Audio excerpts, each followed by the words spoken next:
আজ 29 জানুয়ারি আর আমার চিনি 2 বছরে পা দিল।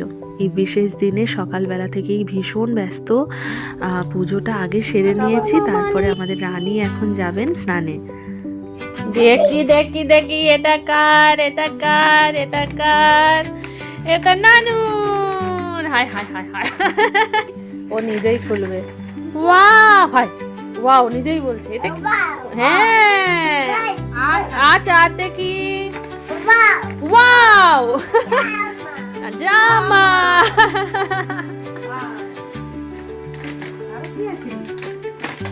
বাবা খুঁজছে, দেখো না গো, বোতল ভেতরে ঢুকেই যাবে, পাচ্ছে না গো বেচার।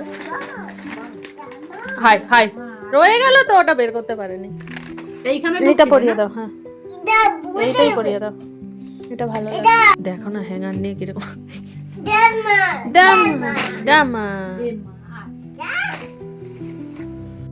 আজ আমার চিনিকে 5টা ভাজা ভাত আর একটু চিকেন, একটু মাছ, একটু ডাল দিয়েছি। পায়েস, মিষ্টি, কেক এইগুলো সন্ধেবেলা করব, কারণ সন্ধেবেলা কিছুজন আসবে বাড়িতে। আলি বাবা, ও বাবালি।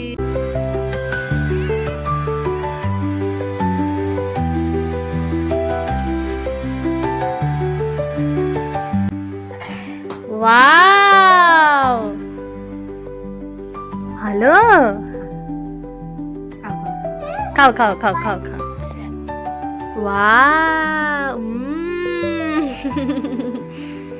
এই তো ওইটা খেলে পেটটা ভরে যাবে না? জানো তো, আজকে ওর খাওয়া দেখে আমার রান্না আর চোখ দুটোই সার্থক।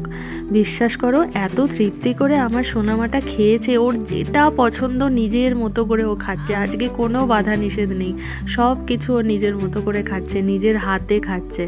আগের বছর যখন করেছিলাম তখন তো ওর অতটা সেন্স ছিল না, তো ও যেটাই দেখছিল তখন হাঁ করছিল, ওকে খাইয়ে দিতে হচ্ছিল। কিন্তু এবছর আমার মেয়ে এত সুন্দর করে পরিপাটি করে খাচ্ছে, আমার মাটা থেকে থেকে বড় হয়ে যাচ্ছে। জানো তো, যখন খুব রাগ হয় মনে হয় কবে বড় হবি, তারপরেই মনে হয় না মা ছোটই থাক। এই দিনগুলো আর চাইলেও ফিরে পাবো না সত্যি। সকালের পর্ব মোটামুটি ডান। ওকে নিয়ে আমি চাপে ছিলাম। ওর মেনলি ওর সকালে ভাজাভুজি দিয়ে ওরটা হয়ে গেছে। এইবারে আমি আর মাসি অল্প একটু খেয়ে নিয়ে দুপুর থেকে লাগতে হবে।